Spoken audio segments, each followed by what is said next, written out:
नमस्कार साथियों। तो पिछली क्लास में हम 90 क्वेश्चन तक कंप्लीट कर लिए थे। मुझे पूर्ण विश्वास है कि आप लोगों को सारे क्वेश्चन बेहतर से बेहतर तरीके से समझ में आए होंगे। नहीं आएंगे तो आप बताइएगा, दोबारा बता देंगे। लेकिन आप बहुत बारीक से और पूरे ध्यान एकाग्रता के साथ सुनेंगे तो 100% समझ में आएगा और आया होगा। ठीक है, तो जितना बताया जा रहा है उतना आप फॉलो करते रहिए। आपके लिए कोई भी एग्ज़ाम हो आप उसको क्रैक कर लेंगे। आपको अपने उद्देश्य के प्रति सफलता ज़रूर मिलेगी। गाइड करना मेरा काम है, फॉलो करना आपका काम है। अगर आप ईमानदारी से तन्मयता के साथ पूरी लगन के साथ अपने टारगेट के प्रति अगर लग जाते हैं तो आपको सफलता 100% मिलेगी। ठीक है, तो चलते हैं अपने क्वेश्चन की तरफ। क्वेश्चन नंबर 91 क्या कह रहा है? क्वेश्चन नंबर 91 देखेंगे। क्वेश्चन नंबर 91 है आपका, क्वेश्चन नंबर जो 91 है उसको देखेंगे हम। कह रहा प्रोफेशनल एथिक प्रोफेशनल एथिक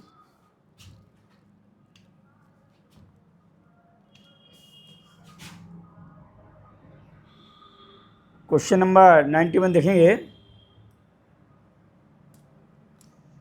हाँ, क्वेश्चन नंबर 91 कह रहा है कि professional ethic in physical education include शारीरिक शिक्षा के व्यवसाय आचरण शास्त्र में सम्मिलित है। ठीक है, ये क्वेश्चन कई बार एग्जाम में पूछा गया है। तो जो प्रोफेशनल एथिक क्या होता है फिजिकल एजुकेशन में, वो ध्यान रखना हमको।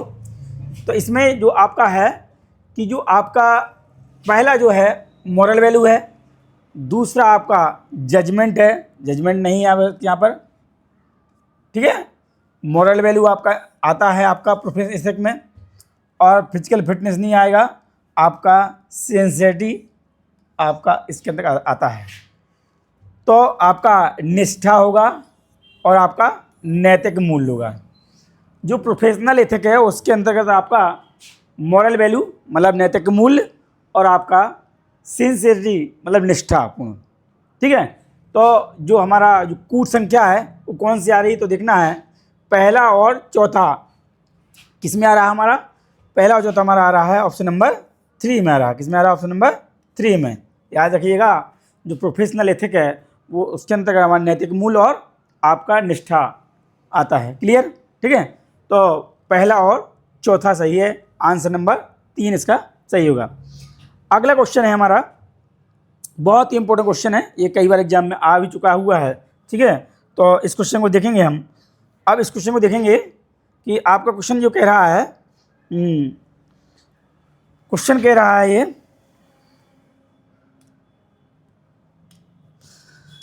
Arrange the following phase of hitting a ball in order of sequence progression. ठीक है, कह रहा है कि जो हमारा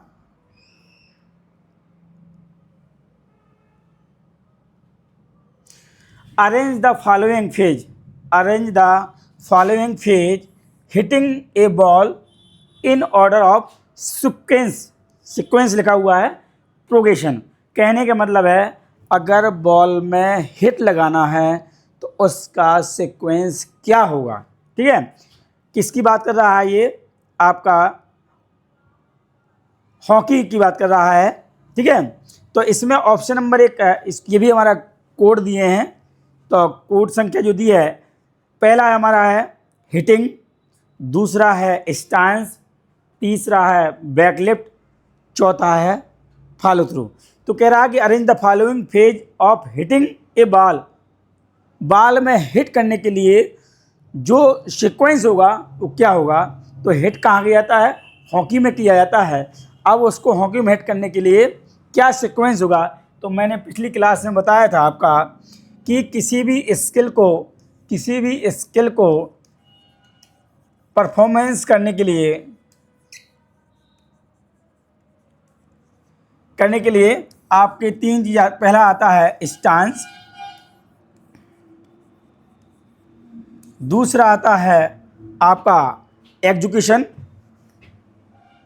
मतलब क्रिया का संपादन।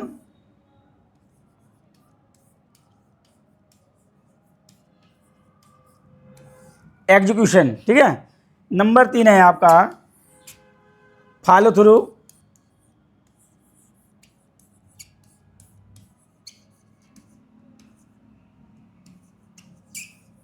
ठीक है,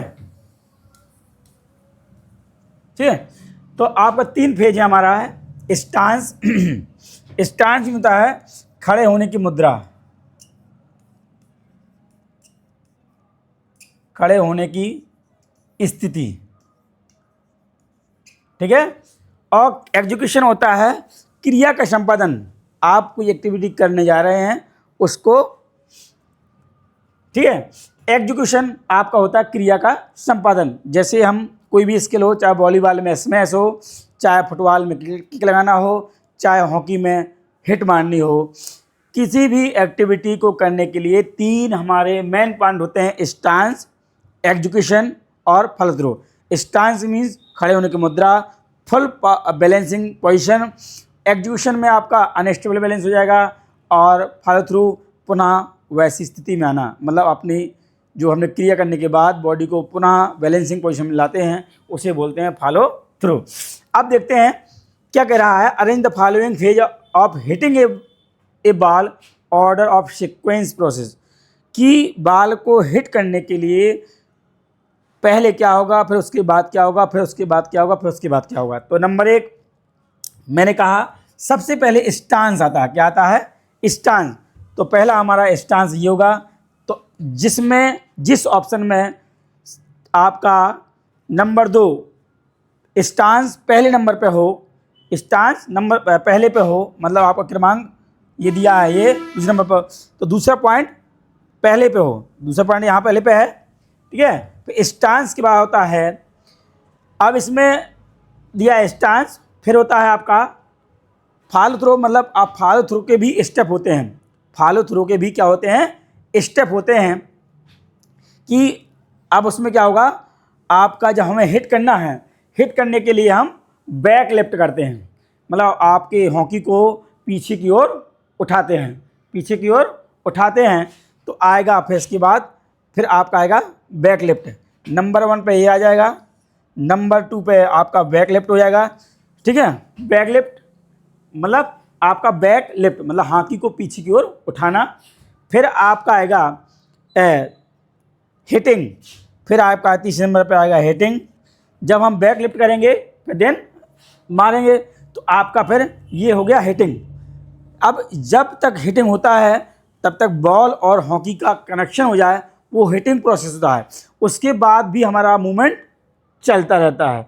तो जो मूवमेंट हम चलते हैं आगे की ओर प्रोसेस करते हैं, आपका जो पिछला पैर है आगे जाएगा और हमारा जो हाथ का मूवमेंट है वो मारने के बाद भी मोशन में रहता है, उस क्रिया को बोलते हैं आपका फॉलो थ्रू। तो नंबर आपका 4 पे फॉलो थ्रू होगा, ठीक है। ऐसे ही हमारा समझे बात को, पहला होगा हमारा स्टांस, फिर दूसरा होगा एग्जीक्यूशन। एग्जीक्यूशन के अंदर इसमें लिया गया है कि आपका बैक लेफ्ट, फिर हिट, और हिट के बाद फॉलो थ्रू होगा, ठीक है। तो आप समझ गए होंगे। ऐसे ही आपका क्वेश्चन पिछले एग्जाम में टीजीटी में पूछा गया था कि फुटबॉल में किक लगाना है, सेम उसमें भी था। तो जब फुटबॉल हम किक लगाते हैं तो हम पहले स्टांस पोजीशन में खड़े होंगे, खड़े होने के बाद लेग को बैक लेफ्ट करेंगे। क्या करेंगे? लेग को बैक लेफ्ट करेंगे, मतलब जो हमारा पैर है जिससे हमें किक लगानी है उसे थोड़ा सा पीछे की ओर उठाएंगे और फिर देन किक करेंगे। तो पैर जब तक वाल में कनेक्शन नहीं होता उसे बोलते हैं किक मारना, ठीक है। तो उसमें भी सेम हो जाएगा आपका, कि आपका पहले स्टांस, फिर आपका बैक लेफ्ट, मतलब आपकी जो पैर है उसको बैक साइड में लेफ्ट करना है, और देन किक लगाएंगे। फिर जहाँ पर हिटेंगे वहाँ पर किकिंग हो जाएगा, और फॉलो थ्रू, किक मारने के बाद हम 1-2 स्टेप आगे जाते हैं, बैलेंस बनाते हैं बॉडी का, उसे बोलते हैं फॉलो थ्रू। तो उसमें भी यही हो जाएगा। ये आपका प्रोसेस हो गया, आपका हॉकी का हो गया। उसमें होगा आपका स्टांस, ठीक है। स्टांस के बाद होगा आपका बैक लिफ्ट,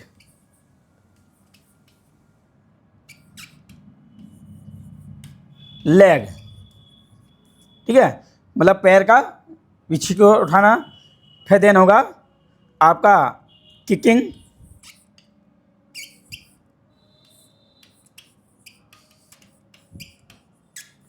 इन द बाल में किक लगाना, ठीक है, किकिंग इन द बाल। फिर ये आपका हो जाएगा, फिर आपका फॉलो थ्रू हो जाएगा।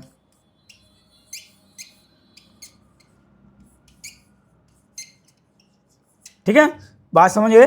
नंबर 1 पे स्टांस, नंबर 2 पे आपका आपके पैर का जो लेग है उसको पीछे को उठाना। फिर दूसरा किकिंग इन द बाल, तीसरे नंबर पे, चौथे नंबर पे फॉलो थ्रू। तो 2 क्वेश्चन हो गए। आप बहुत इंपॉर्टेंट क्वेश्चन है, समझ में आ गया होगा। फुटबॉल का पूछे चाहे हॉकी का पूछे।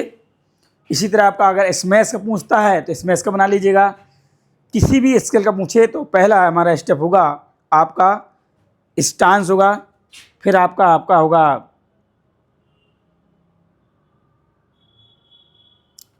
स्टांस, एग्जीक्यूशन, फॉलो थ्रू, ये 3 चलेंगे। फॉलो थ्रू के अंतर्गत हमारे पार्ट 1 और 2 हो सकता है। ठीक है, क्लियर हो गया हुआ। अगले क्वेश्चन पे चलते हैं। अगला क्वेश्चन जो हमारा है क्वेश्चन नंबर 93 क्या कह रहा है। ये तो क्लियर हो गया आपका, ठीक है। क्वेश्चन नंबर 93 कह रहा है कि arrange the stage of execution of knowledge in sequentially order. ज्ञान प्राप्ति मतलब नॉलेज मीन्स क्या होगा, ज्ञान, मतलब ज्ञान प्राप्ति की अवस्थाओं को क्रम में व्यवस्थित कीजिए। जो हमारा ज्ञान प्राप्ति की अवस्थाओं को क्रमबद्ध कीजिए। तो कैसे होगा, इसमें सबसे पहले हम देखिए, बहुत ध्यानपूर्वक देखिए, ये भी हमारा कोड का है। तो सबसे पहले हम क्या करते हैं, इन्फॉर्मेशन को लेते हैं। सबसे पहले होगा हमारा इन्फॉर्मेशन होगा, नंबर 1 पर क्या होगा, इन्फॉर्मेशन मतलब सूचना। हम सबसे पहले कलेक्शन ऑफ इन्फॉर्मेशन, सूचनाओं को हम एकत्रित करेंगे, सूचनाओं को एकत्रीकरण करेंगे, सूचनाएं लेंगे। देन जब सूचनाएं आएंगी तो फिर आपका होगा विश्लेषण। दूसरे नंबर पर होगा आपका विश्लेषण मतलब एनालिसिस। जब सूचना आएंगी फिर हम एनालिसिस करेंगे। इसके बाद हमारा होगा आपका एनालिसिस के बाद हम उसको एप्लीकेबल मतलब एप्लीकेशन में करेंगे, उसको उपयोग में लाएंगे। उपयोग मिलाएंगे। नंबर 3 पे आपका अनुप्रयोग या उपयोग मिलाएंगे। और फिर हमने जब उपयोग मिलाया फिर उसको देखेंगे कि क्या हमारा रिजल्ट क्या आया, फिर उसका मूल्यांकन करेंगे। तो चौथे नंबर पे मूल्यांकन करेंगे। तो ये देखना है जो क्रम है। सबसे पहले हमारा 1 आपका जो सीक्वेंस बनेगा, इसमें बनेगा आपका 2, 1 और 4 और आपका 3, ये सीक्वेंस है। ऑप्शन में 2, 1, 4, 3। तो 2, 1, 4, 3 किस में है, ऑप्शन नंबर 4 में सही है। ऑप्शन नंबर 4 सही है। ऑप्शन नंबर 4 सही है, ठीक है। ऑप्शन नंबर 4 सही है हमारा। क्लियर, ये भी समझ में आ गया होगा आपको। अब अगले क्वेश्चन पे चलते हैं हम। अगला क्वेश्चन कह रहा है हमारा 94 क्वेश्चन देखिए, arrange the skeleton muscles, arrange the skeleton muscles sequentially in descending order. जो हमारी स्केलेटल मसल्स हैं, स्केलेटल मसल्स कंकाली जो पेशियां हैं, उनको सीक्वेंस वाइज डिसेंडिंग ऑर्डर में सेट करना है। तो कैसे होगा आप देखिए। सबसे पहले हमारा है, तो आप देखिएगा इसमें दिया है pectoral major, rectus abdominis, gluteus maximus और गैस्ट्रोनोमस। तो सबसे ऊपर जो होती है वो पेक्टोरियल होती है। कौन सी होती है, सबसे ऊपर होती है पेक्टोरियल मेजर। इन्हें हम वक्ष स्थल की पेशी कहते हैं। ये वाली जो हमारी है, जहाँ मैं हैंड से इंडिकेट कर रहा हूँ, इसे बोलते हैं पेक्टोरलिस मेजर। इसे हम थ्रोइंग मसल्स भी कहते हैं। पेक्टोरलिस मतलब चेस्ट की है, वक्षस्थल की पेशी है, इसे हम थ्रोइंग मसल्स कहते हैं।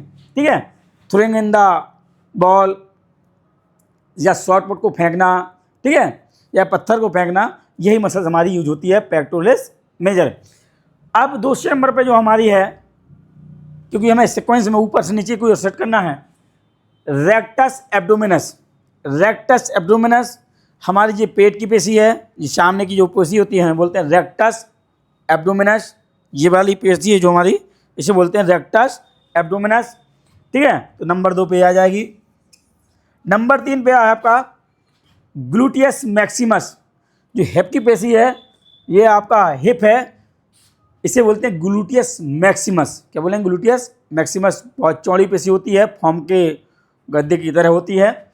फिर आपका तीसरे नंबर पे ये हो गया आपका। चौथे नंबर पे आपका है गैस्ट्रोनीमियस। गैस्ट्रोनीमियस ये आपके से हम कॉप मसल्स कहते हैं। क्या बोलते हैं? कॉप मसल्स बोलते हैं। ये आपके पिंडली में होती है, आपके जो लेग है, लेग के लोअर पार्ट में, आपके बैक साइड में होती है। ये फन शेप होती है। क्या होती है? फन शेप में होती है, फन के आकार में होती है। इसे हम कॉप मसल्स के नाम से भी जानते हैं। तो याद रहेगा, पेक्टोरलिस, रेक्टस एब्डोमिनस, आपका ग्लूटियस मैक्सिमस और देन आपका गैस्ट्रोनीमियस। ये आपका सोलियस के जस्ट ऊपर होती है, आपके घुटने के पीछे वाले हिस्से, घुटने के जस्ट पीछे वाले पार्ट में होती है, उसे बोलते हैं गैस्ट्रोनीमियस। उसके नीचे सोली होती है। तो सीक्वेंस इसमें है पहला, दूसरा, तीसरा, चौथा। तो पहला ही उसमें ऑप्शन सही हमारा है, पहला ही हमारा ऑप्शन सही है। तो आपका इसमें क्या होगा? पहला ही हमारा ऑप्शन सही है। ठीक है, सीक्वेंस में पहला जो सीरीज है वो सही हमारी है। ठीक है, समझ में आ गया होगा आपको। अगले क्वेश्चन पे चलते हैं हम। तो ये भी आप देख लो, यहाँ पर पेक्टोरस नंबर 1 पे है हमारा, नंबर 2 पे रेक्टस एब्डोमिनस है, नंबर 3 ग्लूटियस मैक्सिमस है, नंबर 4 पे है। तो 1 2 3 4 5, 1 2 3 4, तो हमारा पहला ही कोड हमारा सही है। आंसर पहला सही इसका। अगले क्वेश्चन चलते हैं। Arrange the following phase of presentation technique is correct sequence. बात समझिएगा, arrange the following phase of presentation technique in correct sequence. हमें डेमोस्ट्रेशन देना है, मतलब किसी भी चीज़ का प्रेजेंटेशन करना है, उसका सीक्वेंस क्या होगा। प्रस्तुतिकरण के निम्नलिखित चरणों को सही क्रम में व्यवस्थित कीजिए। जब हम किसी चीज़ का प्रेजेंटेशन देते हैं, किसी भी स्किल के परफॉर्मेंस को सिखा रहे होते हैं, स्किल को बाइफरकेट करके बता रहे होते हैं, तो उसका सीक्वेंस क्या होगा। चाहे आपका हॉकी में हिट मारने का हो, चाहे फुटबॉल में किक मारने का हो, वॉलीबॉल में स्मैश मारने का हो, एनी स्किल। ठीक है, तो नंबर 1 पर होगा सबसे पहले तो हमारा होगा डेमोस्ट्रेशन। क्या होगा? नंबर 1 पर होगा डेमोस्ट्रेशन। मतलब हम किसी भी स्किल को प्रदर्शन करके उसका डेमो करके दिखाते हैं। डेमो करने के बाद होगा हमारा, फिर उसका एक्सप्लेनेशन करते हैं, उसकी व्याख्या करते हैं। एक्सप्लेनेशन करेंगे नंबर 2 पे। क्या करेंगे? जो हम करके दिखा रहे हैं उसको बाई पार्ट में उसकी व्याख्या करेंगे। बाई पार्ट में उसकी क्या करेंगे? व्याख्या करेंगे, एक्सप्लेन करेंगे। कोई भी स्किल के बारे में हो, चाहे आपकी किकिंग हो, फुटबॉल में हो, चाहे हॉकी में हो, चाहे स्मैश, वॉलीबॉल में स्मैश का हो, कबड्डी में आपका टो टच हो या हैंड टच हो, एनी स्किल, जो भी खो खो में पोल डाइव हो या पोल टर्निंग हो या कोई भी स्किल हो, उसको पहले हम उसका डेमोस्ट्रेशन करेंगे। फिर उसको हम क्या करेंगे? एक्सप्लेनेशन करेंगे, उसको समझाएंगे, उसको बाई पार्ट में बताएंगे कि ऐसे ऐसे होता है। फिर उसकी क्या करेंगे? अभ्यास करेंगे। हम उसको अभ्यास करेंगे। अभ्यास करने के बाद फिर हम फीडबैक लेंगे, क्या आपने क्या सीखा, उसमें आपने क्या सीखा, हम आपकी प्रतिपुष्टि करते हैं। तो सीक्वेंस हमारा ही रहेगा, पहला, दूसरा, तीसरा, चौथा। तो देखिए किस कोड में आपका आ रहा है, पहला, दूसरा, तीसरा, चौथा। ऑप्शन नंबर 2 इसका आंसर होगा। क्या होगा? ऑप्शन नंबर 2 आंसर इसका सही होगा। ऑप्शन नंबर 2 सही होगा, क्योंकि पहला, दूसरा, तीसरा, चौथा सीक्वेंस दे रहा है। क्लियर हो गया होगा। ये भी आपका बहुत इंपॉर्टेंट क्वेश्चन है। जब भी पेट किए होंगे और या आप किसी खेल की ट्रेनिंग ले रहे होंगे तो आपको बहुत बेहतर तरीके से बताया होगा। आप नेक्स्ट क्वेश्चन चलते हैं। क्वेश्चन नंबर 96 क्या कह रहा है उसको देखिए आप। क्वेश्चन नंबर जो 96 है उसको आप देखिए। 96 क्वेश्चन कह रहा है कि arrange the following phase of motor learning in order of correct sequence. सीखने की निम्नलिखित गामक अवस्थाओं को सही क्रम में व्यवस्थित कीजिए। आपकी जो लर्निंग के ऑर्डर हैं उन्हें एक सीक्वेंस में लाना है, एक क्रम में लाना है। तो सबसे पहले देखिए आपका ऑप्शन नंबर पहले हम देखते हैं कि क्या सही होगा। पहला हमारा है phase of fine coordination. Direct fine coordination नहीं होता है, ठीक है। फेज ऑफ रफ कोऑर्डिनेशन, पहला हमारा होगा phase of rough coordination. Number 1 पे आएगा फेज ऑफ रफ कोऑर्डिनेशन। पहले हम किसी भी काम को करें तो गलत सही करें, रफ कोऑर्डिनेशन नहीं करें। मतलब आप किसी काम को करेंगे गलत होगा फिर उसमें सुधार होगा, ठीक है। तो रफ कोऑर्डिनेशन।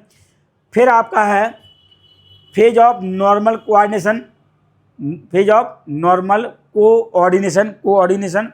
ये आपका दूसरे नंबर पे आ जाएगा आपका, क्योंकि हम जब करेंगे तो हम पहले गलत होगा फिर वो नॉर्मल कंडीशन में आ जाएगा।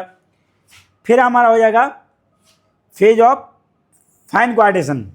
नंबर 3 पे आएगा फेज ऑफ फाइन कोऑर्डिनेशन। फिर हमारा वो फाइन अच्छी स्थिति में आ जाएगा, मतलब आपका सामान्य आपका जो पहला आ जाएगा परिशोषित समन्वय अवस्था में आ जाएगा, ठीक है। फाइन मीन्स, ठीक है। फिर आपका चौथे नंबर पे आएगा आपका फेज ऑफ ऑटोमेटाइजेशन। ऑटोमेटाइजेशन मतलब आपका स्वचालित अवस्था में आ जाएगा। वो क्रिया आपकी पूर्ण एक्चुअल पोजीशन में वो आ जाएगी, स्वयं उस क्रिया का संपादन होने लगेगा। पहले हम सीखने में बड़ी समस्या होती है, फिर हम क्या करते हैं आपका फिर पहले रफ का कोऑर्डिनेशन होगा, फिर उसमें कुछ सुधार होगा, फाइन कोऑर्डिनेशन आएगा। पहले रफ होगा आपका, फिर आपका नॉर्मल आएगा, फिर आपका फाइन आएगा, फिर आपका फेज ऑफ ऑटोमेटाइजेशन आएगा, ठीक है। कि वो आपकी जो क्रिया है वो ऑटोमेटिक संचालन होने लगेगी। जैसे हम मार्च पास्ट करते हैं तो बड़ी हमें सीखने में शुरुआत में समस्या होती है और फिर हम लगता है कि चल रहे हैं धीरे धीरे अपने ऑटोमेटिक आने लगता है, ठीक है। तो पहले नंबर पर होगा हमारा आपका पहले नंबर पर होगा हमारा, जिसमें ऑप्शन में 3 1 2 4 नहीं सॉरी ये वाले है ना क्रम में। इसमें आपका पहला आपका होगा 2 3 1 4 2 3 1 4, क्योंकि हमने ये तो अपना सीक्वेंस लिखा हुआ है रेड कलर से, बल्कि जहाँ नंबर 1 लिखा हुआ है इसको देखना है। नंबर 1 आपका जो सेकंड नंबर पे है इसको देखें कहाँ है, ठीक है। फिर नंबर 2 पे आपका 3, इसके बाद ये आना चाहिए। दूसरे नंबर पे आपका रोमन अंक में तीसरा दिया है, फिर इसके बाद आपको आना चाहिए तीसरे नंबर पे पहला है उसको आना चाहिए, फिर चौथे नंबर पे आपका चौथा अंक दिया है, ठीक है। तो आपका आना चाहिए पहले नंबर पे। जो सीक्वेंस हमारा वो देख लेते हैं, आप इसी के हिसाब से देख लेते हैं। दूसरा, तीसरा, पहला, चौथा, ये किस में आ रहा है हमारा, ये देखिए आप, ये देखिए हमारा वो तीसरे में आ रहा है। आपका कोड जो संख्या है हमारा उसका आंसर है हमारा तीसरा, ठीक है। दूसरा, तीसरा, पहला, चौथा, दूसरा, तीसरा, पहला, चौथा। क्लियर, समझ में आ गया होगा। अब हम क्वेश्चन नंबर 97 पे चलते हैं। ये भी बहुत बढ़िया क्वेश्चन है आपका 97। क्वेश्चन नंबर ये कह रहा है ए score two which N obtain score is compared. वह स्कोर जिसके साथ उपलब्ध स्कोर की तुलना की जाती है। वह स्कोर जिसके साथ उपलब्ध स्कोर की तुलना की जाती है। तो नंबर 1 के ऑप्शन में नॉर्म्स, नंबर 2 पे डाटा, नंबर 3 ग्रेड, नंबर 4 पे प्राइमरी स्कोर। तो जो इसमें नॉर्म्स हैं, जब आपने आंसर सही होगा हमारा मानक या नॉर्म्स, वही है आपका नॉर्म्स। क्यों आंसर सही है आप देखिए, जब मैंने कल क्राइटेरिया ऑफ गुड टेस्ट की बात की थी, आपका रिलायबिलिटी, वैलिडिटी, स्टैंडर्ड नॉर्म्स, ठीक है। तो रिलायबिलिटी, वैलिडिटी ये वैसे तो हमारे साइंटिफिक के पार्ट हैं, ये आपका साइंटिफिक एथेंटिसिटी के पार्ट हैं, रिलायबिलिटी, वैलिडिटी और नॉर्म्स। अब देखिए नॉर्म्स क्या होता है। नॉर्म्स इसे मान लो आपने बता दिया, नॉर्म्स रख दिया कि आपका 60% जो आए वो फर्स्ट डिवीज़न है, 60 से जो बिलो है वो सेकंड डिवीज़न है, जो 40 से बिलो 45 से बिलो है या 45 से 45 या 45 से बिलो है वो आपको थर्ड डिवीज़न है। तो ये हमारे क्या है, नॉर्म्स हैं। तो कह रहा कि वह स्कोर जिसके साथ उपलब्ध स्कोर की तुलना की जाती है। तो तुलना हम किससे कर रहे हैं, जो हमने नॉर्म्स बनाए हुए हैं, जो नॉर्म्स हमने बनाए हुए हैं और फिर आपने जो स्कोर ऑब्टेन किया हुआ है उससे क्या होंगे, हम कंपेयर करेंगे, तुलना करेंगे। तो आंसर क्या होगा, नॉर्म्स तो होगा। समझ में आ गया। अगला क्वेश्चन देखते हैं हम।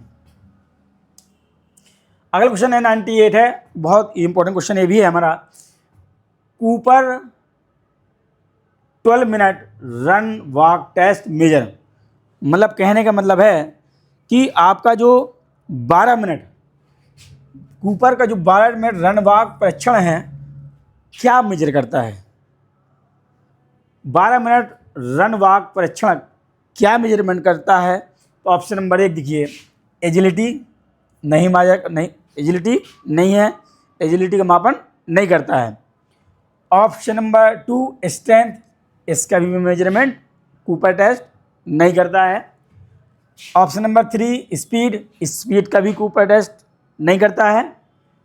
Option number 4 cardio respiratory endurance, very good, ये आंसर हमारा सही है। जो आपका ऑप्शन नंबर 4 है इसका करेक्ट आंसर है। क्या है हमारा, ऑप्शन नंबर 4 करेक्ट आंसर है। कार्डियो रेस्पिरेटरी एंडोरेंस हृदय एवं श्वसन तंत्र की सहनशीलता का मापन करता है कूपर टेस्ट। कूपर टेस्ट हुआ, हार्वर्ड स्टेप टेस्ट हुआ, टटल टेस्ट हुआ, जो आपके रन एंड वॉक टेस्ट हुआ, जो कार्डियो रेस्पिरेटरी एंडोरेंस का मेजर करते हैं आपका Cooper test, Harvard step test और आपका टटल टेस्ट और आपका रन एंड वॉक टेस्ट, ये आपके कार्डियो रेस्पिरेटरी एंडोरेंस का मेजरमेंट करते हैं, मतलब मापते हैं। कूपर टेस्ट क्या है थोड़ा सा जान लीजिए। कूपर टेस्ट में आपका होता क्या है कि 12 मिनट तक हमें लगातार या तो रन करिए या तो वॉक करके कीजिए, 12 मिनट तक हमें चलते रहना है, ठीक है। जो 12 मिनट पूरा करेगा तो उसका हम मेजरमेंट करते हैं कि इसने कितने मतलब आपने क्या टाइम रहा और कितने मिनट में कितनी 12 मिनट में कितनी डिस्टेंस कवर की है वो सारा। इसके जो प्रोसीजर है वो मुझे अलग से बताना पड़ेगा, तो इसको हम जब टेस्ट मेजर बताएंगे तो आपका विस्तार रूप से वर्णन इसका कर लेंगे। ये टेस्ट कूपर ने दिया था, इसलिए कूपर आपका कैथिन कूपर ने दिया था, इसलिए इसका टेस्ट का नाम आपका कूपर रख दिया है, ठीक है। क्लियर हुआ आपका। अब हमारे जिसमें है आपका अब हम अगले क्वेश्चन चलते हैं। याद रखिएगा जो हमारा 12 मिनट परीक्षण है वो आपको किसका दिया हुआ है, कूपर ने दिया है, और इसका जो पर्पज है टू मेजर कार्डियोवैस्कुलर एंडोरेंस या to measure cardio respiratory endurance. Clear. अब बाकी इसकी जो व्याख्या है, स्पेशली क्या इसका फार्मूला है, ठीक है, कितने पे हमें इसको सिग्नल देना है, कितने पे ट्रैक की मार्किंग करनी है, वो हम विस्तार से बता देंगे आपको, ठीक है।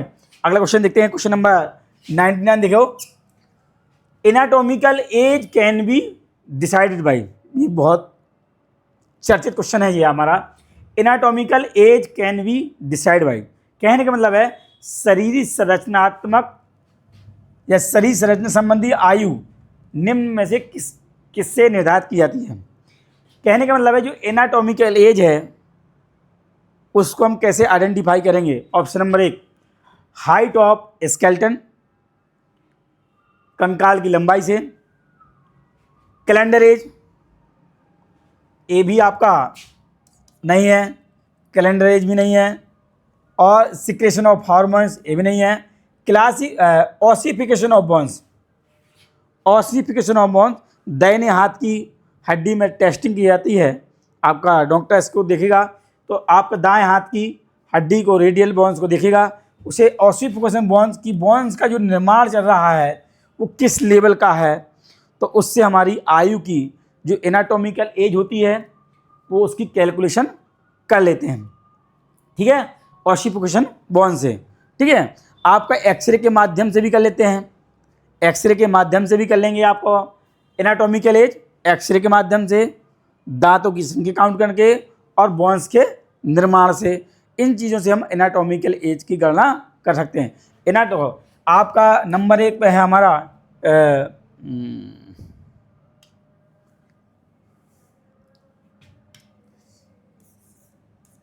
Anatomical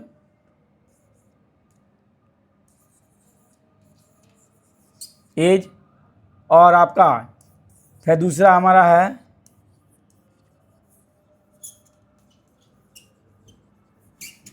physiological as. ठीक, तीसरा हमारा है क्रोनिकल एज।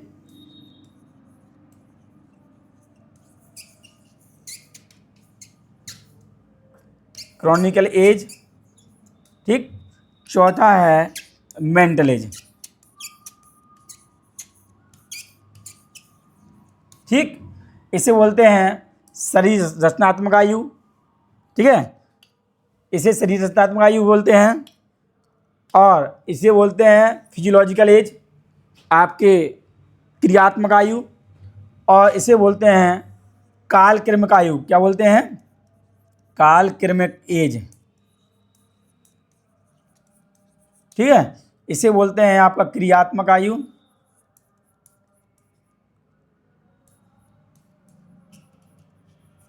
इसे बोलते हैं शरीर रचनात्मक आयु।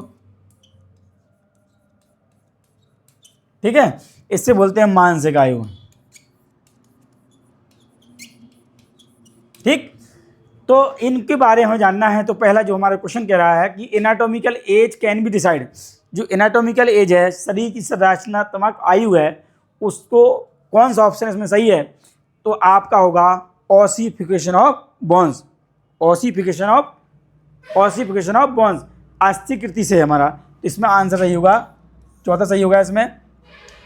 ठीक है, अब इसमें देखिए कि एनाटॉमिकल आयु की गणना और कैसे की जाती है। आपके दांतों की संख्या, जब बालक इंटर यूनिवर्सिटी या अंडर 16 अंडर 19 गेम खेलने आता है और मार्कशीट के अलावा हमें उसकी एज का कैलकुलेशन करना है, कभी कभी फर्जी डॉक्यूमेंट बना लेते हैं लोग, तो उसके हम देखते हैं कि एनाटॉमिकल एज के माध्यम से उसको आपके दांतों की संख्या, टीथ काउंट कर लेते हैं, और प्लस आपकी बोन्स का एक्सरे, ऑसिफिकेशन, इनसे हम आपकी एनाटॉमिकल एज का कैलकुलेशन कर सकते हैं। दूसरा हमारा है, इसमें दिया नहीं बल्कि हम सारी एज के बारे में बता देते रहे हैं। अब देखिए जो हमारी फिजियोलॉजिकल एज है, फिजियोलॉजिकल एज मतलब आपका जो आपके इंटरनल हार्मोन्स का सिक्रेशन होता है, वो कैसे पता चलेगा? कि जब देखते हैं कि बच्चों में, बालक में आपकी आँख में बाल आ जाते हैं, तो उससे गणना कर लेते हैं कि बालक की एज लगभग ए होगी। या वुमेन्स में, लड़कियों में मेंस्ट्रुएशन साइकिल मतलब मासिक धर्म चक्र जो होता है, मासिक धर्म चक्र जो होता है, उसकी वजह से भी आपका फिजियोलॉजिकल एज का, दाढ़ी मूंछ का आना, ये हमारे केस में आते हैं, फिजियोलॉजिकल एज में आते हैं। क्योंकि हार्मोन्स के जो इंटरनल ऑर्गन्स जो हमारे चेंज आते हैं, दाढ़ी मूंछ का आना, कांके बाल आना, मेंस्ट्रुएशन साइकिल, आपका मासिक चक्र का आना, ये क्या हमारी फिजियोलॉजिकल एज के हैं। फिर क्रोनोलॉजिकल एज, काल क्रमिक आयु, ये आपका दिया है कैलेंडर एज, इसी को हम बोलते हैं क्रोनोलॉजिकल एज को बोलते हैं काल क्रमिक आयु, या तिथि क्रम से बोलते हैं, किसी बोलते हैं तिथि क्रम, या कैलेंडर एज बोलते हैं। जो ये आयु हमारी, इसको हम वास्तविक आयु बोलते हैं। क्या बोलते हैं? इसे हम वास्तविक आयु भी कहते हैं। क्या बोलते हैं? वास्तविक आयु बोलते हैं, क्योंकि यह दिन, महीने, वर्ष में गिनी जाती है। यह वर्ष, माह, दिन में काउंट होती है। जैसे मान लो मेरी हो या आपकी हो, किसी को, जिसे हमारी मार्कशीट में जो आयु लिखी जाती है, उसे हम कालक्रमिक आयु या क्रोनोलॉजिकल एज कहते हैं। यह आपका वर्ष, माह, दिन में, या दिन, माह और वर्ष में गिनी जाती है। तीसरी आपकी चौथी हमारी है मेंटल एज, मानसिक आयु। ये आपका जो मानसिक स्तर होता है उसके आसार किसी गणना हो जाती है। कभी कभी होता है कि बालक की वास्तविक आयु ज़्यादा होती है और मेंटल एज कम होती है। ठीक है, अब हम देखते हैं क्वेश्चन नंबर हमारा नेक्स्ट कह रहा है। क्वेश्चन नंबर हम चलते हैं 100 पे चलते हैं। ठीक है, क्वेश्चन नंबर हम 100 पे चलेंगे। देख लो पहले हम क्वेश्चन नंबर 100 पे देख लीजिए। ठीक है, क्वेश्चन नंबर 100 कह रहा है कि लंबी कूद में वायु का वेग, बहुत इंपॉर्टेंट क्वेश्चन है, पिछली क्लास में पिछले एग्जाम में आए भी था। ठीक है, वायु का वेग, ठीक है, लॉन्ग जंप में आपका विंड वेलोसिटी कितना होता है। लंबी कूद प्रतियोगिता में वायु का वेग कितने समय के लिए मापा जाता है। तो आपका आंसर होगा इसमें 5 सेकंड के लिए। बहुत इंपॉर्टेंट क्वेश्चन है, सीधी सीधी याद कर लो इसको आपको। ठीक है, कि लंबी कूद में वायु का वेग कितना होता है, 5 सेकंड का के लिए होता है। 5 सेकंड मापने के लिए होता है 5 सेकंड के लिए। ठीक है, अब नेक्स्ट क्वेश्चन है क्वेश्चन नंबर 101। देखिए क्वेश्चन नंबर 101 कह रहा है reactive method is also called, reactive method प्रतिक्रियात्मक विधि को यह भी कहा जाता है। जो रिएक्टिव मेथड है, जो आपका प्रतिक्रियात्मक विधि है, उसे हम बोलते हैं प्लायोमेट्रिक बोलते हैं। क्या बोलते हैं, प्लायोमेट्रिक जंप बोलते हैं। क्या बोलते हैं हम इसको, प्लायोमेट्रिक जंप बोलते हैं। अब प्लायोमेट्रिक जो बहुत इंपॉर्टेंट क्वेश्चन है, जो रिएक्टिव मेथड इज आल्सो, इसको याद कर लो आप, reactive method is also called, क्योंकि ये इसमें एक्शन रिएक्शन का क्रिया होता है, इसलिए रिएक्टिव कहा गया है कि हम जितना फोर्स लगाएंगे उतना हमारा अपना एक्शन होगा, मतलब प्रतिक्रिया होगी। जमीन तरफ प्रेस करेंगे उतना ही हम आपके जंप करेंगे। तो reactive method is also called, प्रतिक्रियात्मक विधि को यह भी कहा जाता है। तो प्रतिक्रियात्मक विधि को हम या रिएक्टिव मेथड को हम प्लायोमेट्रिक जंप भी कहते हैं। क्या बोलते हैं, प्लायोमेट्रिक जंप। मतलब पहला आंसर इसमें हमारा सही है। क्या हमारा सही है, प्लायोमेट्रिक जंप हमारा, प्लायोमेट्रिक जंप हमारा सही है। क्लियर, ठीक है। अब प्लायोमेट्रिक जंप है क्या, ठीक है। तो इसमें गति और पहली बात है आपका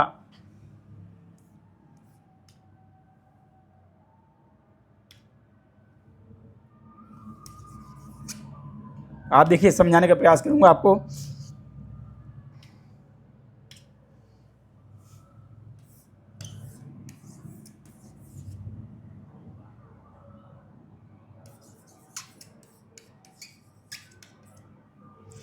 प्लायोमेट्रिक्स जंप, प्लायोमेट्रिक जंप क्या है ये देखिए, ठीक है। इसमें आपका,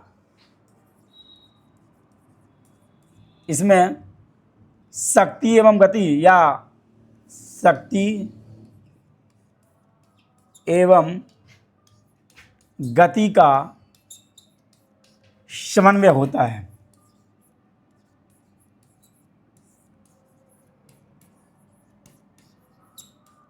ठीक है, पहला इसमें होता है कि आपका स्ट्रेंथ और स्पीड का कॉम्बिनेशन में, ठीक है। एक प्रकार से कह सकते हैं कि आपका विस्फोटक शक्ति का है, एग्जाम्पल है प्लायोमेट्रिक क्या है, विस्फोटक शक्ति का है। उसमें भी आपका it is combination of strength और स्पीड, स्ट्रेंथ और स्पीड होता है।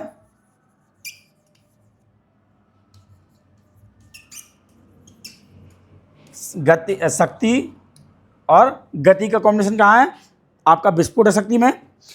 अब इसमें जो प्लायोमेट्रिक है, जितनी प्रकार की आपकी जंप हैं, जितनी भी जंप हैं आपकी, चाहे बॉक्स जंप हो, चाहे आपका हर्डल जंप हो, चाहे आपका हॉपिंग हो, one leg hop, two leg hop, इसी को हम बन्नी जंप कहते हैं। डेप्थ जंप, हम बॉक्स से गड्ढे या नीचे की ओर कूदते हैं, उसे हम बॉक्स जंप कहेंगे।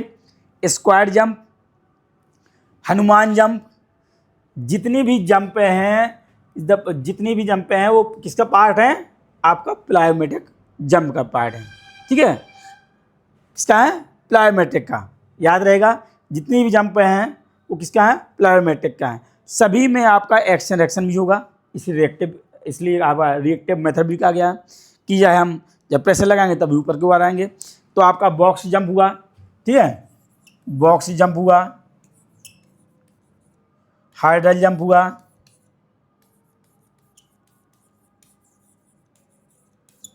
ठीक है, one leg jump, two leg jump,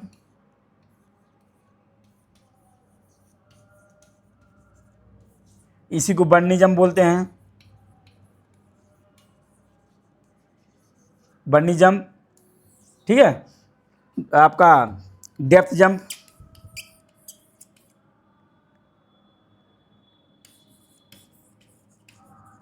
ठीक है। अब इसी में आपका स्क्वाड जंप, ठीक है। तो ये हमारे the part of plyometric jump, याद रहेगा, ठीक है। अब हम चलते हैं अगले क्वेश्चन पे चलते हैं। अगला क्वेश्चन है हमारा, the graphical method is study या studying this person is called, this person is called, कौन सा ऐसा ग्राफिकल प्रेजेंटेशन है या जिसे हम आपका डिस्पर्सन के नाम से जानते हैं, या कहेंगे हिंदी में देखो विक्षेपण अध्ययन हेतु रेखा चित्रण विधि को कहते हैं। मतलब the graphical method of studying dispersion का, डिस्पर्सन को किस नाम से जानते हैं, डिस्पर्सन इज कॉल्ड, डिस्पर्सन को किस नाम से जानते हैं या विक्षेपण अध्ययन हेतु रेखा चित्रण विधि को कहते हैं, ठीक है। तो डिस्पर्सन देखना है किसे कहते हैं। तो इसमें जो लॉरेंज कर्व है, सीधे आंसर पे आ जाओ, इसमें जो लॉरेंज कर्व है उसे हम डिस्पर्सन के नाम से भी जानते हैं, ठीक है। लॉरेंज कर्व होता है, Lorenz curve develop by Max Lorenz ने किया था। जो लॉरेंज कर्व जो डेवलप किया वो आपका किसने किया था, आपका Lorenz curve develop by Max Lorenz ने किया था इन 1905 में। आपका मैक्स लॉरेंज ने आपका डिस्पर्सन कर्व को डेवलप किया था। इसमें क्या होता है, ये स्पेशली जनसंख्या के भीतर आय या धन के वितरण का एक ग्राफिकल प्रेजेंटेशन है। मतलब आपका जनसंख्या के बारे में या धन के बारे में वो आपको ग्राफ के माध्यम से समझाने का प्रयास करता है। ये आपका कौन सा, लॉरेंज वक्र या कर्व। इसमें 3 होते हैं आपका। नंबर 1 आपका होता है हिस्टोग्राम, क्या होता है, हिस्टोग्राम। नंबर 2 पर होता है आपका bar graph.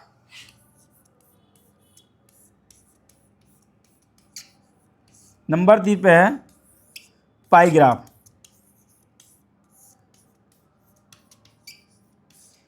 Histogram, bar graph और पाई ग्राफ, इतना ही जानो इसमें कि आपका जो लॉरेंज वक्र है उसमें 3 होते हैं, हिस्टोग्राम, बार ग्राफ और पाई ग्राफ। पाई ग्राफ में आपका एक 360 डिग्री का एंगल बनता है। कितने बनता है, 360 डिग्री का कोण बनता है। ये क्वेश्चन पूछा भी गया था, डाइट प्रवक्ता में आया था कि पाई का मान कितना होता है, पाई ग्राफ का मान कितना होता है, तो 360 डिग्री होता है। बार ग्राफ में क्या होता है, जैसे हमने मान लो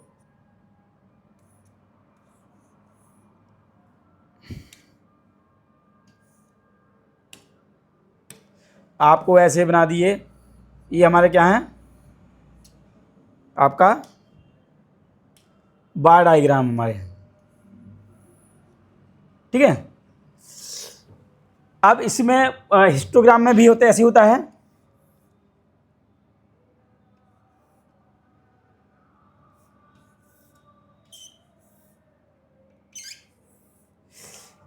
इसमें आपका बार ग्राफ मेन, इसमें याद रखिएगा कि जो हमारा पाई का मान होता है 360 होता है। थोड़ा सा जान लीजिए, बाकी इसकी जब मैं स्टेटिस्टिक्स बताऊंगा उसमें विस्तार रूप से इसकी चर्चा कर लेंगे हम। जो बार होता है उसमें किसी भी 2 ग्रुप की तुलना की जाती है, ठीक है। अब इसमें मेन आपका 360 याद रखिएगा, बाकी चर्चा हम विस्तार रूप से करेंगे, क्योंकि इसको आपको डिटेल में बताना पड़ेगा तभी आपको क्लियर होगा। इतना याद रखिएगा कि लॉरेंज कर्व में आपका हिस्टोग्राम, बारग्राम और पाई का मान 360 होता है। ठीक है, अब इसमें देखिए क्वेश्चन नंबर हमारा 103 क्या कह रहा है, उसको समझने का प्रयास करते हैं। क्वेश्चन नंबर 103 क्या कह रहा है? क्वेश्चन नंबर जो 103 है उसको देखते हैं।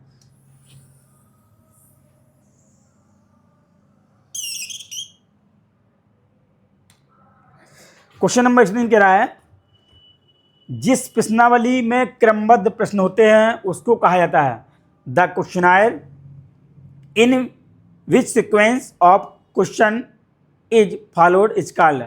कहने का मतलब है जब हम क्वेश्चनायर बनाते हैं उस क्वेश्चन आयर में जो क्वेश्चन की जो सीरीज होती है वो सीक्वेंस में होती है, उसको किस नाम से जानते हैं।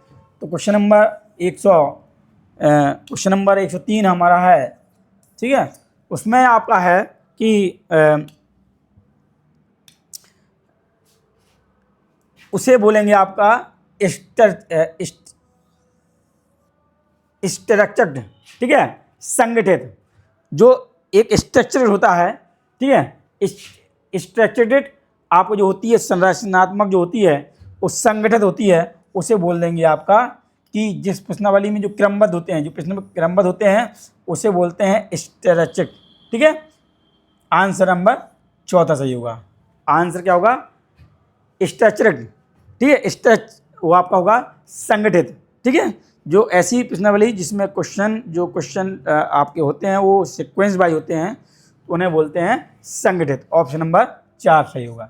ठीक है, क्वेश्चन नंबर 104 देखिए। क्वेश्चन नंबर 104 क्या कह रहा है कि इन स्पोर्ट्स स्पीडोमीटर मेजर। कहने का मतलब है क्वेश्चन नंबर 104 जो है वो आप क्या कह रहा है वो देखिए कि खेलों में स्पीडोमीटर क्या मापन करता है। खेलों में, बात समझ में आ रही नहीं आ रही आप लोगों को? खेलों में स्पीडोमीटर क्या मापन करता है? तो स्पीडोमीटर आपका हर चीज़ में लगा होता है। जो आपकी बाइक है, कार है, तो आपका क्या मापता है? वो आपकी तय की गई दूरी। आंसर क्या होगा हमारा? तय की गई दूरी। तीसरा आंसर यही होगा इसमें डिस्टेंस कवर्ड। क्या होगा इसमें? Distance cover. जो स्पीडोमीटर जो मेजर करता है वो आपकी तय की गई दूरी का मापन करता है, आपका डिस्टेंस कवर का मेजरमेंट करता है। क्वेश्चन नंबर 105 है, which of the following dynamic और isotonic muscular endurance is measured. कहने का मतलब है, देखिएगा बहुत अच्छा क्वेश्चन है, समझने का प्रयास करिएगा। Which of the following dynamic और आइसोटोनिक, डायनेमिक स्ट्रेंथ को ही हम आइसोटोनिक स्ट्रेंथ कहते हैं, आइसोटोनिक को हम डायनेमिक स्ट्रेंथ भी कहते हैं। मैं पिछली क्लास में बताया था। डायनेमिक क्यों बताया, नहीं बताया था आपको? डायनेमिक स्ट्रेंथ को हम आपका आइसोटोनिक भी कहते हैं। मस्कुलर एंडोरेंस, अब इसमें लगा दिया मस्कुलर एंडोरेंस, लगा एंडोरेंस भी लग गया। तो ऐसा कौन सा है?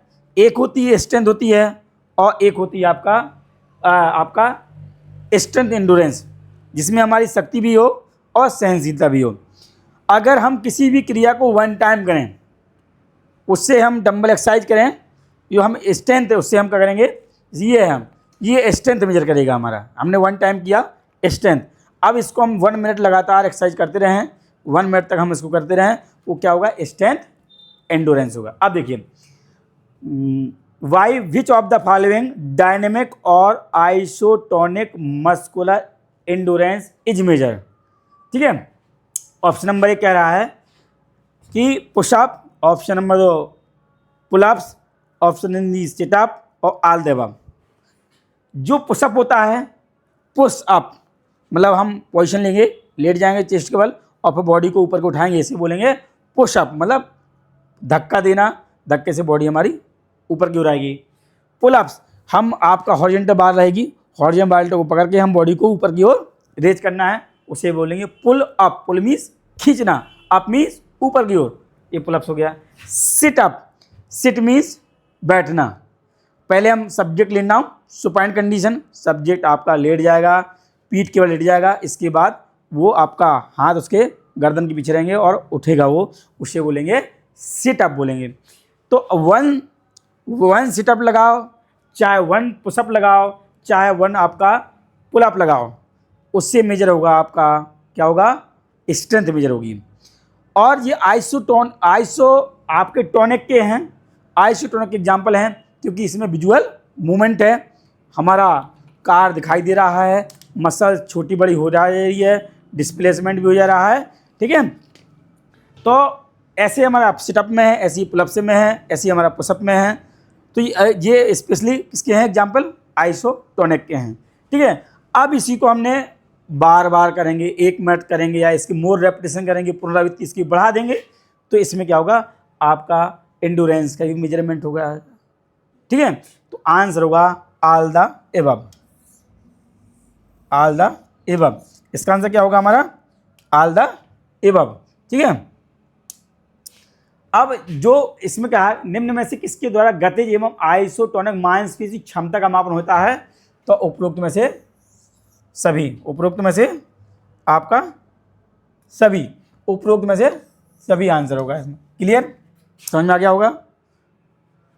अब क्वेश्चन नंबर 106 कह रहा है, the function is associated with, the function is associated with स्पर्शिकार का संबंध है, test, touch, special sense organ, all the above. तो स्पेशल जो सेंस ऑर्गन होते हैं वो इसका आंसर होगा स्पेशल सेंस ऑर्गन, ठीक है। अगला क्वेश्चन है हमारा है, अगला क्वेश्चन कह रहा है हमारा 107 क्वेश्चन कह रहा है कि क्वेश्चन नंबर 107 देखिए, intracellular fluid lie with in the, intracellular द्रव होता है, इंट्रासेलुलर द्रव किस में होता है वो देखना है, आपका ऊतक में, कोशिका में, सीलिया में, मांसपेशी में। तो जो इंट्रासेलुलर जो द्रव होता है वो आपका होता है, आपका किस में होता है, सेल में होता है, इनसाइड द सेल, वो आपका इसमें होता है।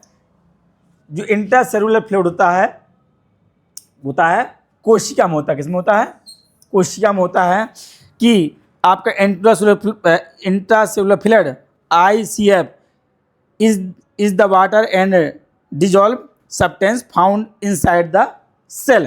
कहने का मतलब जो इंट्रासेलुलर जो फ्लूइड होगा वो सेल के अंदर पाया जाता है, कोशिका में पाया जाता है। इसको आप देखिएगा। अगला क्वेश्चन देखिए आप, अगला क्वेश्चन कह रहा है, सोडियम एक्सेस अकर इन, सोडियम की अधिकता से क्या होता है, तो सोडियम की अधिकता से ऑप्शन नंबर 1 है यकृत खराब होने पर, गुर्दे खराब होने पर, ठीक है, और आपका मस्तिष्क खराब होने पर, याददाश्त कम होने पर। तो मेनली आपका जो होता है कि आपकी किडनी फेलियर की समस्या ज़्यादा होती है, कितनी समस्या होती है, किडनी फेलियर की समस्या, आपका किडनी फेलियर की समस्या ज़्यादा होगी इसमें जहाँ पर आपको सोडियम एक्सेस हो जाएगा, एक समान अवस्था से उसकी मात्रा ज़्यादा बढ़ेगी, तो उसमें सबसे ज़्यादा प्रभाव तो बहुत सी चीज़ों पड़ेगा, बल्कि सबसे ज़्यादा प्रभाव पड़ेगा आपका किडनी फेलियर के चांस बढ़ जाएंगे। यकृत मतलब गुर्दे खराब होने की संभावना जाएगी, यकृत मतलब नहीं, आपका किडनी मतलब गुर्दा, यकृत मतलब लीवर हो जाएगा, ठीक है। दिल की समस्या भी हो जाती है, पाचन भी बिगड़ जाता है, हड्डियां कमजोर हो जाती हैं, उच्च रक्तचाप भी हो जाता है, बल्कि हमारा जो मेन आंसर इसमें होगा कि गुर्दे खराब होने के चांस बढ़ जाते हैं। क्वेश्चन अगला देखेंगे, थोड़ा सा स्पीड पढ़ते हैं।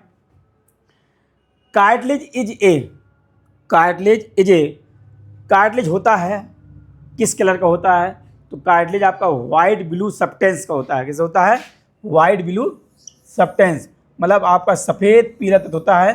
जो कार्टिलेज होगा वो आपका कैसा होगा, कार्टिलेज होगा हमारा सफ़ेद, मतलब आपका सफ़ेद और आपका नीला तत्व होता है, ठीक है। नेक्स्ट क्वेश्चन चलते हैं, capacity, question number 110, capacity to do work by virtue of the body position is, शरीर की स्थिति के कारण कार्य करने की योग्यता, शरीर की स्थिति के कारण कार्य करने की योग्यता, मतलब capacity to do work by virtue of the body position कहने का मतलब है कि जो शरीर की स्थिति के कारण कार्य करने की योग्यता को हम क्या कहते हैं। तो इसमें आपका काइनेटिक एनर्जी है और पावर है, मैकेनिकल वर्क है और पोटेंशियल एनर्जी है। जो इसमें जो पोटेंशियल एनर्जी है उसी के माध्यम से हमारी क्या होती है, शरीर की स्थिति का कार्य करने की योग्यता बनती है। तो इसमें जो आंसर होगा पोटेंशियल एनर्जी। ठीक है, याद रखिएगा। अगला क्वेश्चन करते हैं, मैच द फॉलोइंग। ये भी हमारा इंपॉर्टेंट क्वेश्चन है। मैच द फॉलोइंग, देखिए जिस क्वेश्चन में थोड़ा सा ज़्यादा बताने जरूरत पड़ेगी वहाँ मैं ज़्यादा व्याख्या करूँगा। मैच द फॉलोइंग, देखिए वर्लपूल में होता है कन्वेक्शन, ठीक है। आइस पैक में होता है कंडक्शन, और सॉफ्ट वेव डायोथर्मी इसमें होता है रेडिएशन, और वेपो कूलेंट स्प्रे में उसमें होगा आपका एवेपोरेशन। ठीक है, चौथा आपका आंसर। तो मिलाना है हमको कि पहले का जो ए का ऑप्शन हमारा तीसरा सही है, तो ए का हमारा थर्ड है। फिर हमारा आइस पैक का कंडक्शन है, मतलब दूसरा है, और शॉर्ट वेव डायोथर्मी रेडिएशन है। फिर हमारा वेपो कूलेंट स्प्रे एवेपोरेशन है आपका चौथा है। तो ये देखना हमको तीसरा, दूसरा, पहला, चौथा। तो आपका तीसरा आंसर इसमें सही है। क्या आंसर सही है हमारा? तीसरा आंसर सही है। तीसरा आपका आंसर सही है, तीसरा, दूसरा, पहला, चौथा। ठीक है, अगले क्वेश्चन पे चलते हैं।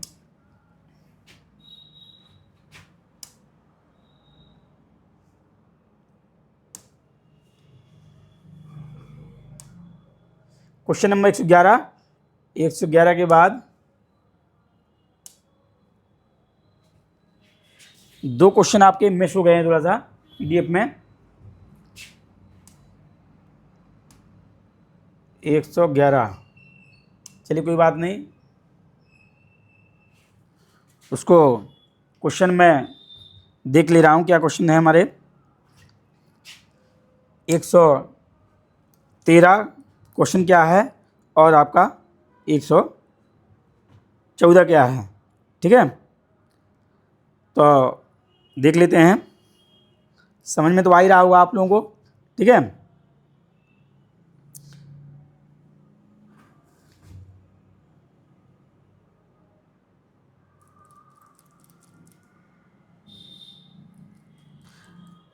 अब हम 112 क्वेश्चन पे देखेंगे। 112 क्वेश्चन क्या कह रहा है? क्वेश्चन नंबर 112 कह रहा है, अच्छा क्वेश्चन है। 112 क्वेश्चन नंबर हमारा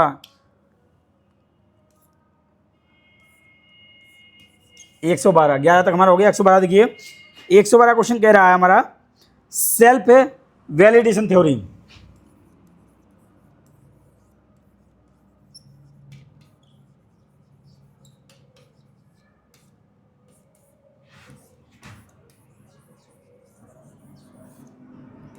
सेल्फ वैलिडेशन थ्योरी किसने दी है?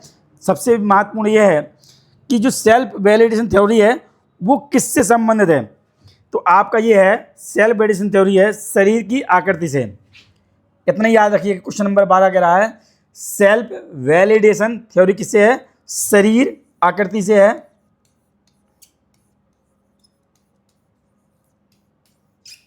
इसको इतना ही याद कर लीजिएगा कि सेल्फ वैलिडेशन थ्योरी किससे संबंधित है। ऑप्शन नंबर 1 इसमें आपका मोटिवेशन है, पर्सनालिटी है और कॉन्फिडेंस है और आपका पोस्चर है।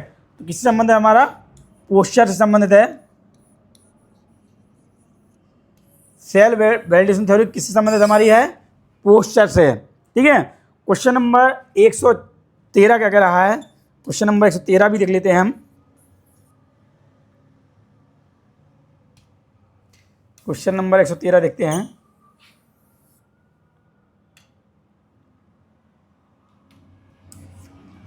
क्वेश्चन नंबर 113 देखिए,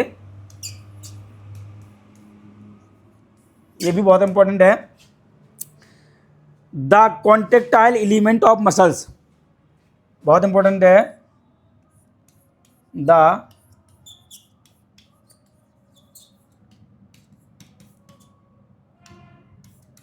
टाइल एलिमेंट।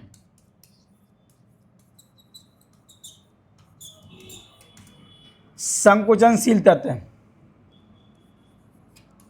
संकुचनशील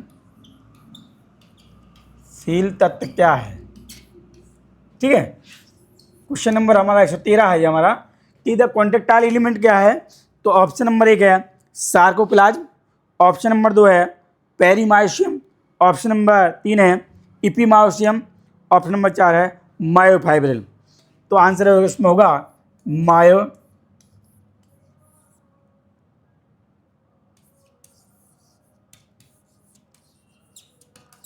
मायोफाइब्रिल।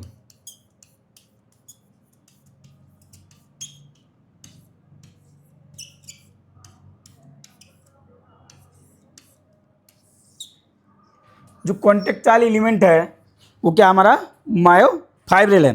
ठीक है, तो इसमें हमें देखना है कि आपका जो आपका कॉन्टेक्टाइल एलिमेंट है वो क्या हमारा है मायोफाइब्रिल। ठीक है, हाँ, तो इसमें जो क्वेश्चन नंबर हमारा 13 छूट गया है उसमें पीडीएफ में मिसप्रिंट हो गया है वो। तो the contractile element of muscles, muscles का संकुचनशील तत्व क्या है? तो उसको याद कर लो, आपका क्या है मायोफाइब्रिल। जब मैं स्लाइडिंग फिलामेंट थ्योरी पढ़ाऊंगा तो आपको बेहतर से बताऊंगा कि sliding filament theory introduce by Hesson Huxley. ठीक है, इन्होंने 5 चीज़ बताए थे, उसके बारे में विस्तार रूप से व्याख्या करूंगा। अभी आप इतने समझ लो कि आपका कि कॉन्टेक्टाइल जो एलिमेंट है वो क्या है हमारा मायोफाइब्रिल है। ठीक है, अब इसमें जो ऑप्शन दिए हैं थोड़ा सा उसको देख लेते हैं। इपीमायोसियम, ठीक है, इपीमायोसियम, पेरीमायोसियम और एंडोमायोसियम। इपीमायोसियम और आपका इपीमायोसियम क्या होती है? The skeletal muscles is surrounding bye connective tissue covering is called. जो इपीमायोसियम है, जो आपकी जो बाहरी जो परत होती है, जैसे मान लो कोई फाइबर है, कई फाइबर के गुच्छे बने हुए हैं और उनको बाहर से रैप कर दिए जाए। सिंगल है, फिर इस तरह मान लो एक ये है, एक आपका ये है, इस तरह कई हों और कई को मिला के बाहर से रैप कर दिया जाए, उसे बोलते हैं इपीमायोसियम। ठीक है, जो सराउंडिंग मतलब चारों ओर से वो रैप होती है, कवर्ड होती है, उसे बोलते हैं इपीमायोसियम। जो आउटर लेयर कहेंगे इसको हम। ठीक है, फिर पेरीमायोसियम है, इपीमायोसियम के जस्ट नीचे होती है, ये फेसिकल्स को कवर करते हैं। जो आपकी पेरीमायोसियम है आपका इपीमायोसियम के जस्ट नीचे होती है, ये आपके फेसिकल्स मतलब एक प्रकार से एक बंच को कवर करती है। एक बंच में कई आपके फाइबर होते हैं, उनको कवर करती है, उसे बोलते हैं पेरीमायोसियम। एंडोमायोसियम ऐसी परत जो किसी एक सिंगल मांसपेशी फाइबर कवर करती है, जैसे सिंगल में आपको पेन है मान लो, इसको कवर करे जो वो आपका क्या है एंडोमायोसियम। और इसको भी कवर करे, इसको भी कवर करे, तीनों को कवर कर ले, उसे क्या है हमारी पेरीमायोसियम। इसको बांध दे, ये हमारी पेरीमायोसियम है। ठीक है, ऐसे कई गुच्छे आपके और इकट्ठे हो जाएं, उन सबको गठरी को कवर करे, उसे बोलते हैं आपका इपीमायोसियम। तो आउटर जो कवरिंग लेयर है उसे बोलते हैं इपीमायोसियम। जो सिंगल बंच करे वो आपका फेसिकल्स को कवर करे, उसे पेरीमायोसियम बोलते हैं। जो आपके सिंगल फाइबर को कवर है उसे एंडोमायोसियम कहते हैं। और इसी में आप सार्कोलेमा होता है, वो आपका एक झिल्ली होती है जो सेल को कवर करती है। अब देखिए हम क्वेश्चन नंबर चलते हैं अगली तरफ।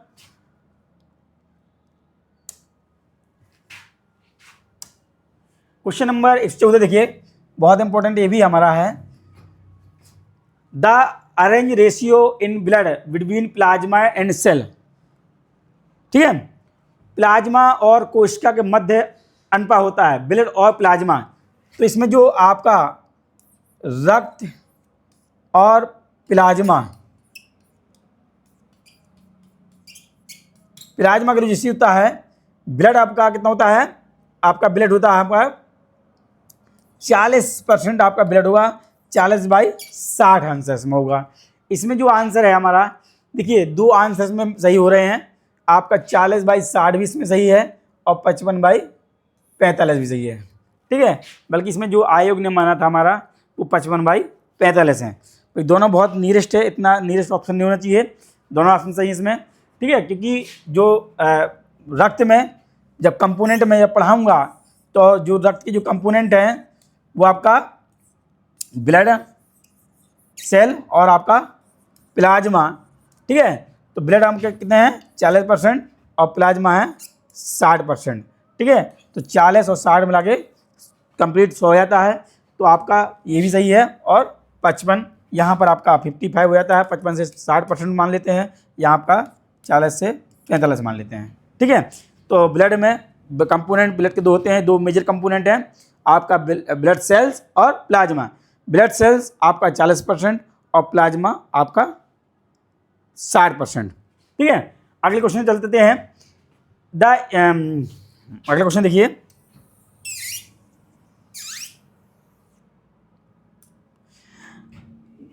इंस्ट्रूमेंट ऑफ मेजरिंग फैट, मतलब कौन सा ऐसा उपकरण है जो वसा का मापन करता है।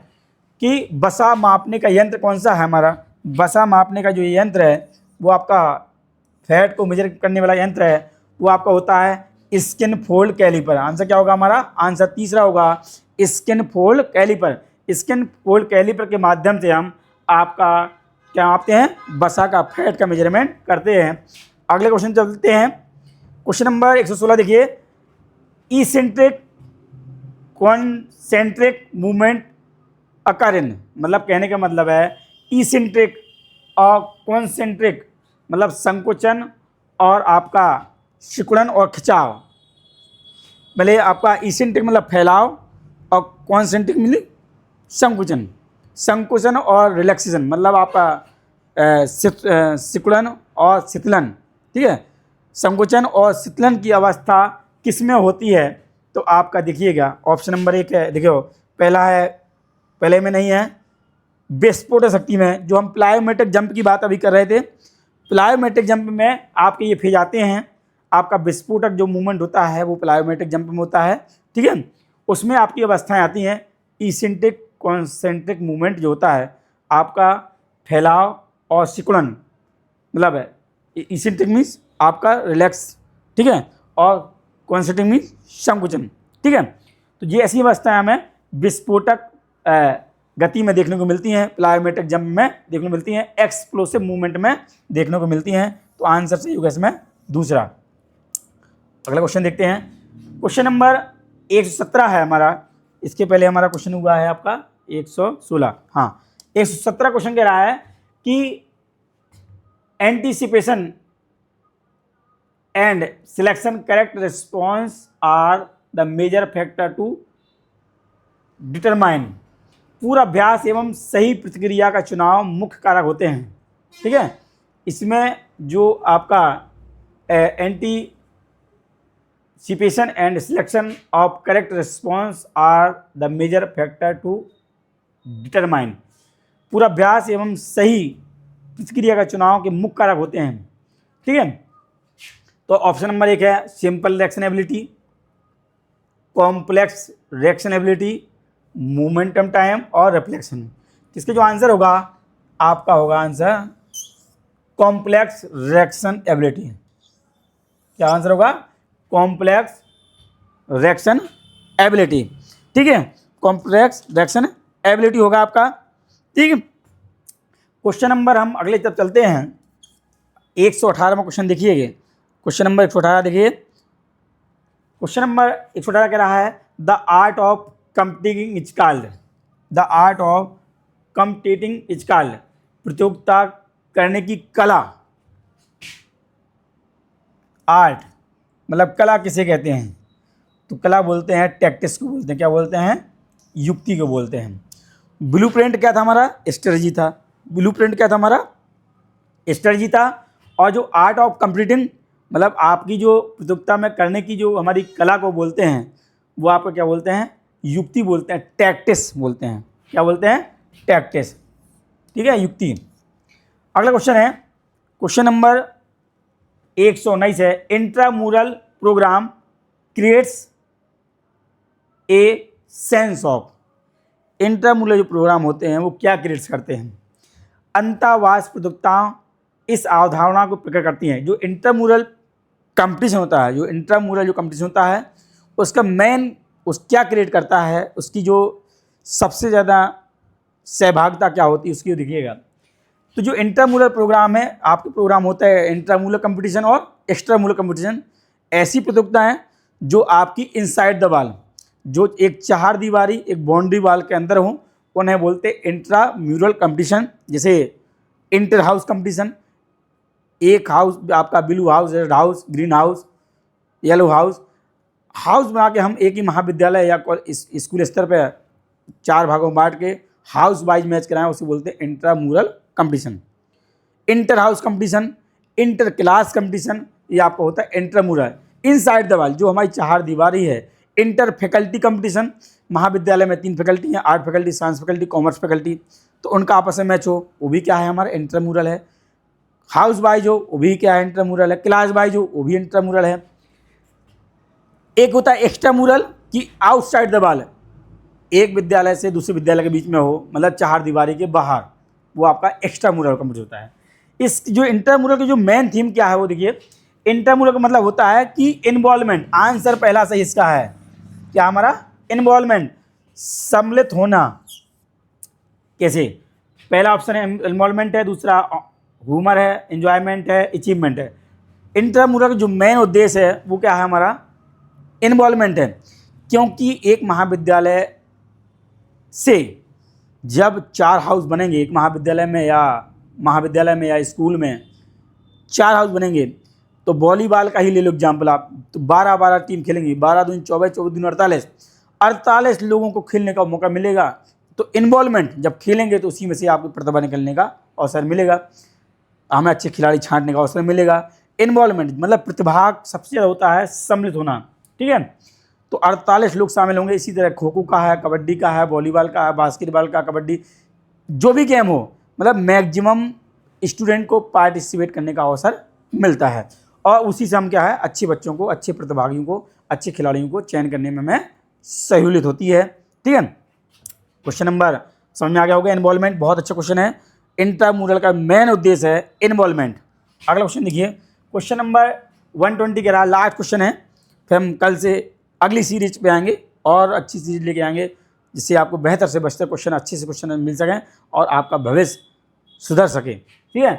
क्वेश्चन नंबर 120 कह रहा है, which is not the principle of lesson plan. आपका पाठ योजना का सिद्धांत नहीं है। Is is not principle of lesson plan. पहला होता है रिजिड, ठीक है, मतलब जकड़न, रिजिडली, फ्लेक्सिबिलिटी, इलास्टिक नेचर और स्पेसिफिसिटी। तो जो आपका जो लेसन प्लान होता है वो आपका रिजिडिटी नहीं होता है, मतलब जकड़न वाला नहीं होता है। ऑप्शन हमारा पहला नहीं है। बाकी आपका फ्लेक्सिबिलिटी भी होता है, फ्लेक्सिबिलिटी लचीलापन होता है, और आपका रियलिस्टिक मतलब वास्तविक जो नेचर होती है, प्रकृति, वास्तविक प्रकृति वाला होता है, और स्पेसिफिसिटी मतलब आपका विशिष्ट दायक वाला भी होता है।